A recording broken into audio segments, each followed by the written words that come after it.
Hello hello मेरे प्रिय आत्मा, जीवात्म जगत की यात्रा the journey of spirit world के दूसरे दिन के दूसरे सेशन में सभी मित्रों का मैं स्वामी कुंद एक बार पुनः बहुत बहुत स्वागत करता हूँ। कोशिश की है कि हमारा लाइव मोबाइल पर प्रोग्राम चल रहा है, देखते हैं, पहली बार कोशिश कर रहे हैं। कल हमने संध्या कीर्तन किया, अहोभाव व्यक्त किया और साथ ही साथ उस सेशन में हमारे भीतर जो दुख पीड़ाएं चल रही हैं, शेयरिंग के माध्यम से कोशिश की कि थोड़ा हमारा मन हल्का हो और हम ध्यान में आसानी से उतर सकें। आज सुबह हमने सक्रिय ध्यान किया, डायनेमिक मेडिटेशन किया और हम अब बात करते हैं इस शिविर में जो हमने टॉपिक डिसाइड किया था, the journey of spirit world, जीवात्म जगत की यात्रा। इस टॉपिक का जो आधार हमने चुना, एक किताब है, महिला हैं जिनका नाम है खुर्शीद भावनगरी और जिनकी पुस्तक का नाम है जीवात्म जगत के नियम, जिसकी डिटेल और जिसकी फ़ोटोज़ वगैरह मैंने आपको व्हाट्सएप पे ग्रुप पे भी भेजी थी, जिससे आप उसको देख सकें। उस किताब में उन्होंने एक ऐसी पद्धति के रूप में वो किताब लिखी कि कोई आत्मा उनके कलम में, पेन में विराजमान हुई और वो सवाल पूछते गए और वो पेन उनके हाथ में था और वो जवाब आते गए और वो उसको लिखते गए। मोबाइल वगैरह सब लोग अपने ऑफ रखेंगे या साइलेंट पे रखें।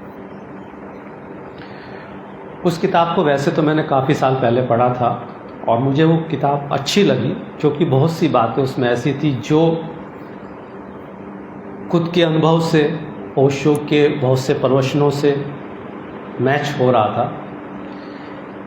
तो मुझे लगा कि इस जगत के बारे में थोड़ा सा अपने शिविर में उसका वर्णन किया जाए, कुछ उसके बारे में बात की जाए।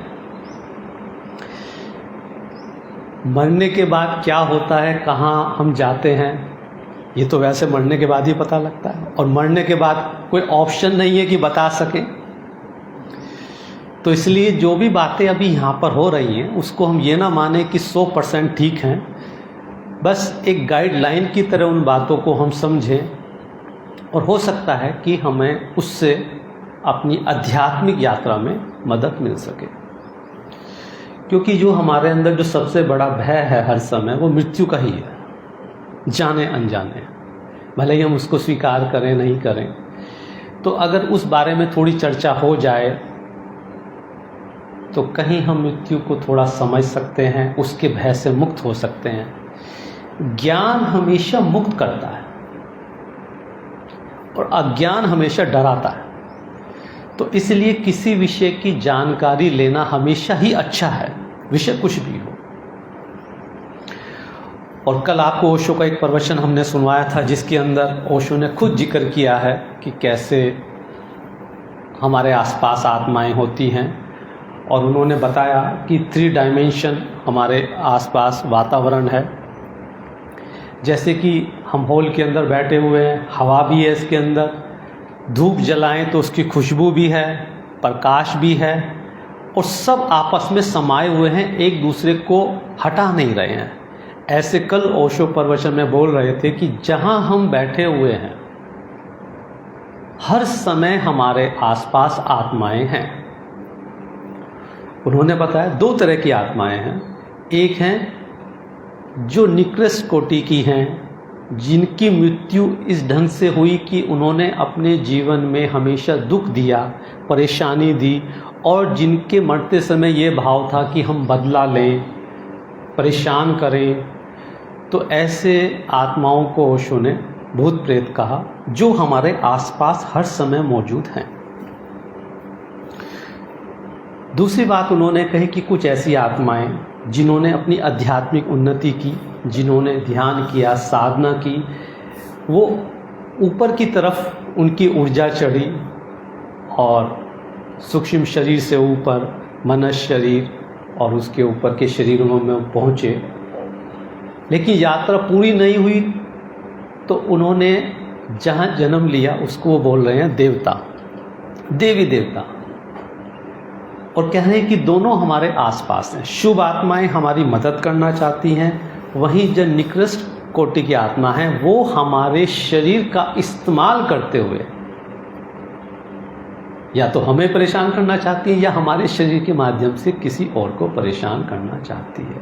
ये कल आपने ओशो का वक्तव्य सुना, और ओशो उसमें ये भी कह रहे हैं कि जिस व्यक्ति का संकल्प कमजोर होता है, विल पावर, जो व्यक्ति डरा हुआ है, भयभीत है, कारण कोई घटना भी हो सकती है, कारण कोई शरीर में बीमारी भी हो सकती है, तो कह रहे हैं कि जब व्यक्ति डरा हुआ है, भयभीत है, तो संकल्प सिकुड़ने के कारण, संकल्प कमजोर होने के कारण हमारा अंदर का ओरा, हमारी जो एनर्जी डाउन हो जाती है, और निकृष्ट कोटि की जो आत्माएं हैं, जिसको हम भूत प्रेत कहें, हमारे शरीर को पकड़ लेती है। जैसे ही हमारे अंदर का एनर्जी लेवल अच्छा होता है, हम नाचने लगे, हम आनंदित हो गए, हम शांत हो गए, या हम ध्यान में गए, तो जैसे अंदर का एनर्जी लेवल हाई होता है, ये आत्माएं अपने आप चली जाती हैं। ऐसे ही दूसरी बात भी कह रहे हैं कि जब हम आनंद में होते हैं, शांति में होते हैं, प्रेम में होते हैं, तो हमारा संकल्प बहुत मजबूत होता है। तो उच्च कोटि की आत्माएं, जिसको हम देवी देवता बोलते हैं, वो हमारी मदद करती हैं। कैसे मदद करती हैं? हमें कोई संदेश भेजती हैं, हमारे अंदर कोई विचार आता है, हमारे अंदर कोई भाव जागता है, हमारा मन शांत हो जाता है, या अनजाने मार्गों से हमें मदद मिलने लगती है।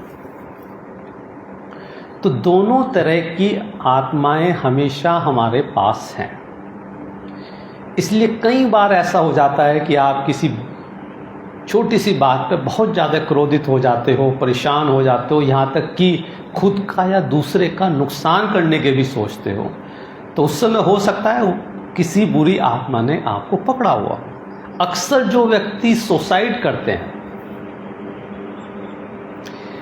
या सुसाइड करने का जिनके मन में ख्याल आता रहता है अक्सर, तो मान लेना चाहिए कि जब हम अपने शरीर को ख़त्म करना चाह रहे हैं, उस समय कहीं ना कहीं कोई निकृष्ट कोटि की आत्मा हमें पकड़ी हुई है अक्सर, क्योंकि वो सबसे हमारे मन की खराब स्थिति है कि हम अपने जीवन को ही समाप्त करना चाहते हैं।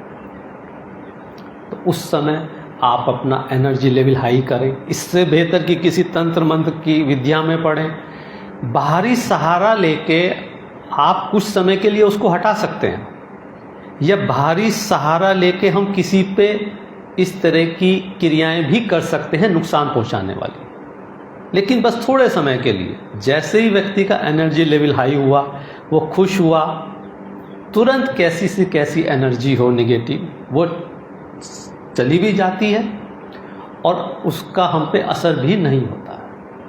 तो इसलिए इस चीज़ को भी हमें समझना चाहिए कि कोई सोचता हो कि कोई हमारे ऊपर कोई तंत्र मंत्र करा के या कोई विद्या का उपयोग करके हमें वश में कर सकता है या नुकसान पहुंचा सकता है, वो संभव नहीं है। घंटे 2 घंटे के लिए, 1-2 दिन के लिए वो संभव हो सकता है, वो भी तब तक संभव हो सकता है जब तक हमारा एनर्जी लेवल डाउन है।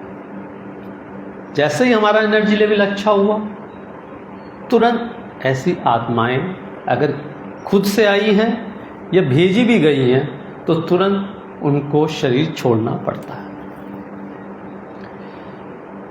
तो इस तरह की दोनों आत्माओं का जगत है। दूसरी बात, ओशो कल उसी लेक्चर में कह रहे हैं कि निकृष्ट कोटि की आत्माएं, बुरी आत्माएं तो तुरंत हमारी तरफ आकर्षित हो जाती हैं, जैसे कि कोई गड्ढा हो और गड्ढे की तरफ पानी बहने लगता है। ऐसे ही हमारे शरीर की ऊर्जा डाउन हुई, नाभि पे भय आया और तुरंत ऊर्जा एंटर हो गई। लेकिन उत्कृष्ट कोटि की आत्माएं जब हम आनंदित होते हैं, हमारे संपर्क में आती हैं, फिर ओशो कह रहे हैं कि उनको बुलाना भी पड़ता है, लेकिन हम उन बुलाने की विधियों को भूल गए।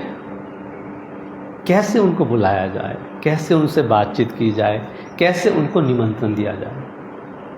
इसीलिए आपने देखा है कि हर ध्यान से पहले हम लोग प्रार्थना कर रहे हैं कि सभी दिव्य आत्माएं उपस्थित रहें। फिर ध्यान समाप्त हो रहा है, सबका धन्यवाद दे रहे हैं। तो इसलिए किसी भी ध्यान को करने से पहले ये बहुत ज़रूरी है कि आपका 2-3 मिनट आपका हृदय प्रार्थनापूर्ण होना चाहिए। भले ही हम उस जगत को जानते नहीं हैं, लेकिन कहीं ना कहीं हमारे मन में ये भाव होना चाहिए कि हमें उस जगत की मदद मिले। तो इसलिए घर पर भी जब ध्यान करने बैठें, जहाँ भी आपकी श्रद्धा है, जिन गुरु को, देवी देवताओं को, उनको याद करें, उनका आशीर्वाद लें और उनसे कहें कि हमारी मदद करें, और जैसे ही ध्यान समाप्त हो उनका धन्यवाद दें। तो इस तरह से इस बात को हमें स्वीकार कर लेना चाहिए कि हमारे आसपास अशरीरी आत्माओं का जगत है।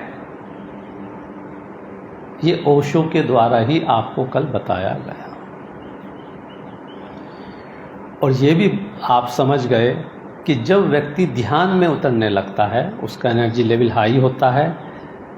इसीलिए अक्सर आप कैसी भी स्थिति में घर से चलें, परेशान हैं, बहुत ज़्यादा उदास हैं, मन कर रहा है शिविर में जाएं, नहीं जाएं, लेकिन जैसे ही आप आ जाते हो और जैसे ही आपका ध्यान में प्रवेश होता है, तुरंत आप देखते हो कि पुराना जगत, घर, संसार छूटने लगा। क्योंकि ध्यान के समय हमें दिव्य आत्माओं से मदद मिलने लगती है और हमारा एनर्जी लेवल हाई हो जाता है। ये बहुत ही संक्षिप्त में मैंने आपसे कुछ बात की। इस विषय में अभी आपका कोई प्रश्न हो तो प्रश्न पूछिए, फिर मैं आगे की बात करूँगा। अशरीरी आत्माएं 2 तरह की हैं, और मैंने ओशो के लेक्चर के द्वारा जो मैं समझ पाया वो मैंने आपको बताने की कोशिश की। इसमें कोई संदेह या कोई प्रश्न है तो पूछ लीजिए, फिर उसके बाद आगे की बात करते हैं। स्वामी जी बोलते हैं कि वो सब आप बोलते अशरीरी आत्मा होती है, वैसे नहीं बोलते हैं पंडितों की पितृ दोष है। वो पितृ वो भी अशरीरी आत्मा है, अपने पितृ अपने को कैसे मतलब हैरान करें। ठीक, ये पूछना चाह रहे हैं, इन्होंने पूछा है कि जैसे पितृ दोष होता है, क्या हमारे पितृ भी हमें परेशान करते हैं, और अगर पितृ हैं तो हमें परेशान क्यों करते हैं।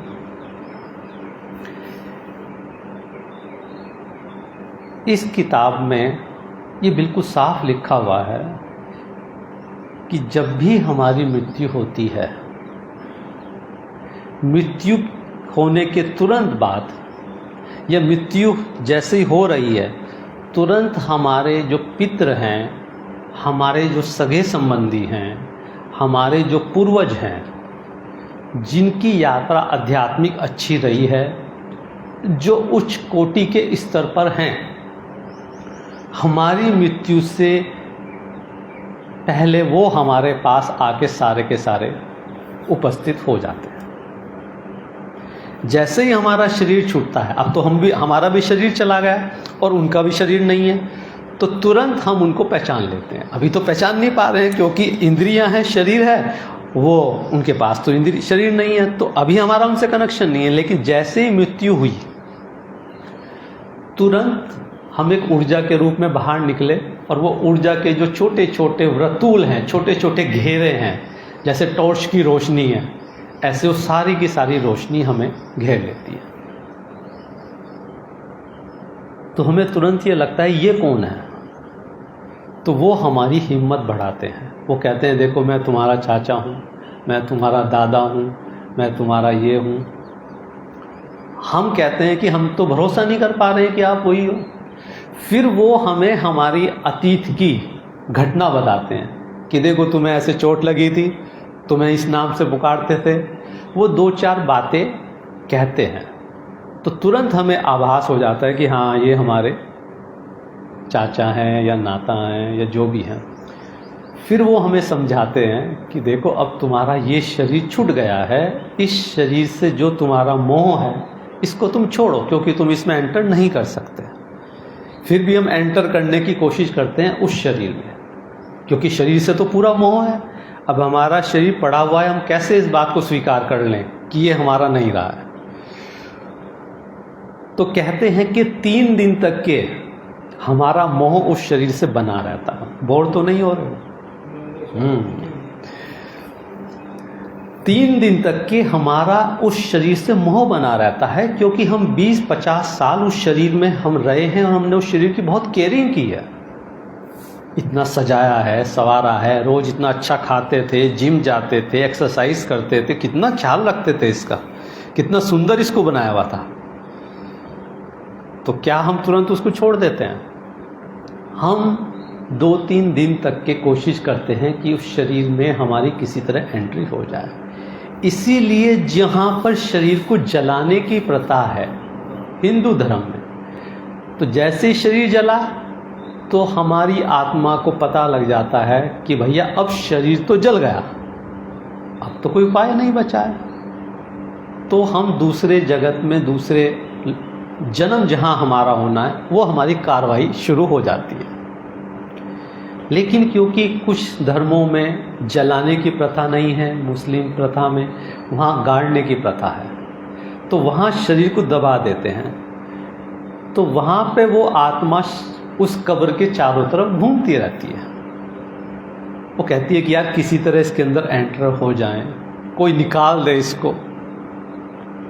इसीलिए हिंदू लोगों में इतने भूत प्रेत कम मिलते हैं, मुस्लिम लोगों में ज़्यादा मिलते हैं, क्योंकि यहाँ पे शरीर जल गया तो कनेक्शन आसानी से टूट जाता है। वहाँ पे ज़मीन के नीचे गड़ा होने के कारण कभी कभी महीनों तक, सालों तक वो आत्माएं नहीं मानती हैं, कहती है हमें तो ये शरीर चाहिए, तो वो वहाँ पे घूमती रहती है। तो इसलिए उन धर्मों में भूत प्रेत ज़्यादा पाए जाते हैं। अब पूछते हैं कि जो हमारे पितर हैं क्या वो हमें नुकसान पहुँचाते हैं? नहीं। जो भी हमारे पितर हैं, जो भी हमारे सगे संबंधी या मित्र रहे हैं या सत्संगी रहे हैं, खाली उसमें रिश्तों को मत सोचिए कि हमारा रिश्तेदार, यहाँ तक कि अगर आपके कोई गुरु भी रहे हैं, क्योंकि गुरु हैं, उनकी आध्यात्मिक उन्नति हुई होगी, तो वो तो निश्चित रूप से किसी अच्छे लोक में, देवी देवता के लोक में होंगे। और ऐसे बहुत हमारे हर जन्म में कोई ना कोई गुरु सत्संग तो रहा ही है ना। तो वो सारे के सारे जैसे ही हमारी मृत्यु होती है हमारे आसपास उपस्थित रहते हैं और हमें तरह तरह की बातें याद दिला के भरोसा दिलाते हैं कि देखो हम तुम्हारे साथ हैं और अब तुम इस शरीर को छोड़ो, इस घर को छोड़ो और हमारे साथ चलो।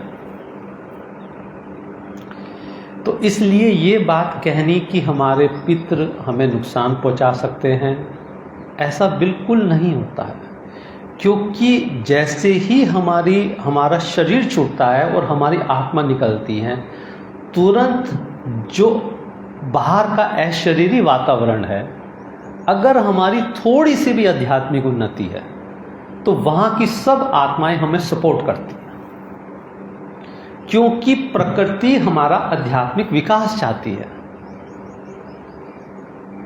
लेकिन अगर जीते जी हमने कोई साधना नहीं है, हमारे अंदर बहुत ज़्यादा भय है, डर है, लोभ है, मोह है, तो हो सकता है हमें अच्छी आत्माएं लेने ना आए, हमारे भूत प्रेत हमें लेने आ जाए और फिर वो हमें ले जाकर कहें कि तुम तो हमारे साथ रहो और देखो यहाँ पर ये खजाना दबा है, यहाँ पे ये है, और इसका शरीर पकड़ो, उसका शरीर पकड़ो। तो आपके चाहने से नहीं होगा कि हम भूत प्रेत के साथ ना जाएं। जो आपका एनर्जी लेवल होगा आप उन्हीं के साथ जाओगे। आपने सोच लिया कि अरे नहीं, हमें कहाँ जाना है भूत प्रेतों के साथ, हम तो देवी देवताओं के साथ जाएंगे। आपके चाहने से कुछ नहीं होगा। इस बात को ऐसे समझें कि जैसे एक गैस का गुब्बारा है, उसका गैस का गुब्बारा हमने हाथ में पकड़ा है और उसको धागा हमने छोड़ दिया, तो उसके अंदर जितनी गैस होगी वो उतनी ऊंचाई तक जाएगा और फिर वहाँ ठहर जाएगा, उससे ऊपर नहीं जा पाएगा। और एक बड़ा गैस का गुब्बारा है, उसकी भी डोरी हमने छोड़ दी, वो खूब ऊंचाई तक जाएगा। ऐसे ही जब हमारी मृत्यु होती है, हमारे अंदर से एक ऊर्जा निकलती है जो ऊपर की ऊर्जा द्वारा खींची जाती है। अगर हमारी ऊर्जा निकली और उसमें इतनी ताकत ही नहीं है कि वो ऊपर के अच्छे लोक तक जा सके, तो वो नीचे के लोक में, नीचे के स्तर पर ही स्थिर हो जाती है। और उसी तरह की आत्माएं हमें वहाँ से लेने के लिए आती हैं। तो इसलिए हमारे चाहने से कुछ नहीं होगा कि हम भूत प्रेत के साथ जाएं या देवी देवता के साथ जाएं। अगर आपने जीते जी तैयारी की है, आपका एनर्जी लेवल हाई है, तभी आप देवताओं के लोक में प्रवेश करेंगे। साधारणतया जब व्यक्ति की मृत्यु होती है, साधारणतया जैसा जीवन हम जी रहे हैं, उसमें हमें अच्छी आत्माएं हमारे निकट आती हैं। हमें, जैसे इस किताब में वर्णन है, कि हमारी आत्मा को एक ऐसे स्थान पर ले जाया जाता है कि जहाँ पे चारों तरफ से पॉजिटिव वातावरण है।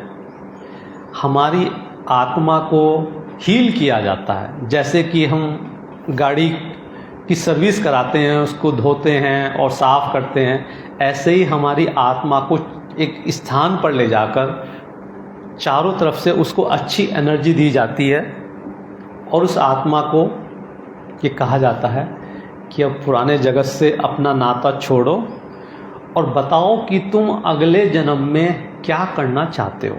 और बताया जाता है कि तुमने इस जन्म में ये गलतियां की, या कहें वो सारी की सारी जो गलतियां हमने की हैं वो ऐसे ही हमारे सामने आ जाती हैं जैसे रात को हमने सपना देखा। आप रात को सपना देखते हो ना, ऐसे ही वो पूरे जो जीवन हमने जिया, वो चारों तरफ की आत्माएं मदद करती हैं, हमें वो सारी घटनाएं दिखाती हैं कि जहां हमसे चूकें हुई, जहां हमने बेईमानी की, जहां हमने चालाकी की, जहां हमने धोखा दिया, जहां हम डरे हुए थे, वो सारी की सारी एक सपने की तरह पूरी पिक्चर सामने आ जाती है। और फिर आपसे पूछा जाता है कि अब बताओ, क्या फिर ये गलतियां दोहराना चाहते हो? बहुत पैसा इकट्ठा किया आपने, तो बहुत जायदाद इकट्ठी की और सारा समय ही तुमने उसमें लगा दिया, तुम उसका उपभोग तो अच्छे से कर ही नहीं पाए। तो वो जो आत्माएं होती हैं, उनका एक बॉस होता है, लीडर जैसे होता है। वो लीडर होता है जिसको आप कहते हैं स्पिरिट गाइड करने वाला। जैसे टीम का लीडर है, जैसे मैं यहाँ पे हूँ, मैं इस समय लीड कर रहा हूँ आपको, तो वो आत्माएं हमें सब बताती हैं कि देखो तुमने जीवन में ये किया, अब बताओ अगला जीवन कैसा चाहते हो। तुमने अपनी पत्नी को सताया था, तुमने अपने पति को सताया था, तुमने फलाने व्यक्ति से पैसा लिया था, उसे धोखा दिया, उसे सुसाइड करना पड़ा। एक तरीका तो यह है कि तुम ऐसे ही गलतियां करते चले जाओ, हम कुछ नहीं कर पाएंगे, हो सकता है सैकड़ों साल तक ऐसे ही तुम्हारा जन्म होता है। एक हम तुम्हारे क्योंकि मित्र हैं, हम आपको ये समझा रहे हैं, इन गलतियों का सुधार कर लो। तो क्या सुधार करना चाहते हो? तो उस समय क्योंकि सब पॉजिटिव आत्माएं हमारे आसपास होती है और वो हमारे मित्र या गुरु होते हैं, रिश्तेदार होते हैं, तो हम उन पर भरोसा करते हैं। हम कहते हैं कि आप जब बता रहे हो तो गलत थोड़ी ना बता रहे हो, आप तो हमारे मित्र हो, आप हमें समझा रहे हो, बताओ क्या करना है। तो आत्माएं कहती है कि ऐसा करो, ये जो हिसाब किताब है पिछले जन्म वाला, अगले जन्म में तुम क्लियर कर लो। फिर आत्मा पूछती है कैसे क्लियर होगा? कि देखो पहली बार तुम पति बन के गए थे ना, अब के पत्नी बन के जाओ। पहले प्रेमी बन के गए थे, अब प्रेमिका बन के जाओ। पहली बार जब तुम गए थे तो तुम्हें फलाना गुरु मिला था, अब हम देख के बता रहे हैं कि वो वाला गुरु उस समय उस देश में फिर विद्यमान होगा, तो तुम वहाँ जन्म ले लो, जिससे कि तुम्हें तुम्हारा जो ध्यान पिछले जन्म में अधूरा रह गया था, फिर तुम्हें वैसा माहौल मिल जाए। अगर ध्यान किया हुआ है तो आप कहते हो कि हाँ बात तो ठीक है। और हम आपको ये भी बताया जाता है कि देखो कठिन रास्ता है, क्योंकि अपने आप को अगर आपको सुधारना है तो चोट तो लगेगी, प्रेमिका तो छोड़ के जाएगी, क्योंकि पिछले जन्म में तो तुमने छोड़ा है उसको। पिछले जन्म में तो तुमने किसी का पैसा लिया और वापस नहीं किया, इस जन्म में तुम्हारा भी लॉस होगा। पिछले जन्म में बहुत पैसे की पकड़ थी तुम्हारी, इस बार सब कुछ होगा, लेकिन हो सकता है तुम्हारा पैसा निकल जाए हाथ से।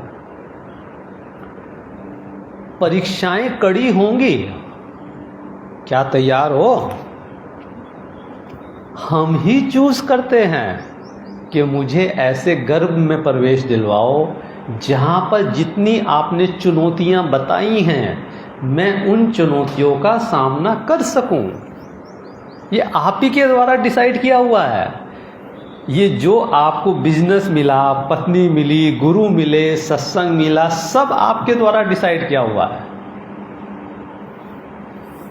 जो कोई आपको धोखा दे के चला गया या कोई रोज आपको परेशान करता है, वो आप ही के द्वारा चूज किया गया है। फिर वो कहते हैं कि चलो हमने चूज तो कर लिया, क्वेश्चन पेपर तो हार्ड है।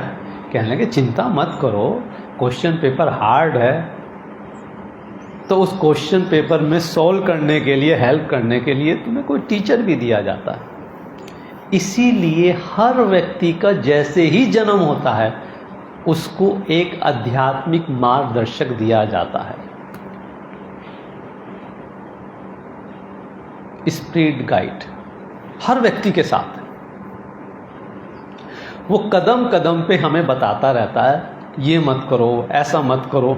जब भी आप दिल की आवाज़ सुनते हो और दिल आपको रोकता है, अरे यार ऐसा मत करो, वहाँ मत जाओ, ये मत करो, वो हमारे स्पिरिट गाइड की आवाज़ होती है जो कदम कदम पे हमें बताता है कि देखो यहाँ पे उलझ सकते हो, यहाँ पे रास्ते से हट सकते हो। ध्यान के द्वारा हम अपने स्पिरिट गाइड की आवाज़ को सुनना सीख जाते हैं, क्योंकि हमारा मन शांत होता है और भीतर की जो आवाज़ है उसको हम क्लियर से सुन पाते हैं कि क्या करना है, क्या नहीं करना है। लेकिन अगर मन शांत नहीं है, साधना नहीं है, ध्यान नहीं है, तो हम वही करते हैं जो हम अपनी बुद्धि से सोच सकते हैं। अब आप पूछेंगे कि ध्यान तो बहुत कम लोग करते हैं, कि सबकी गाड़ी कैसे चल रही है?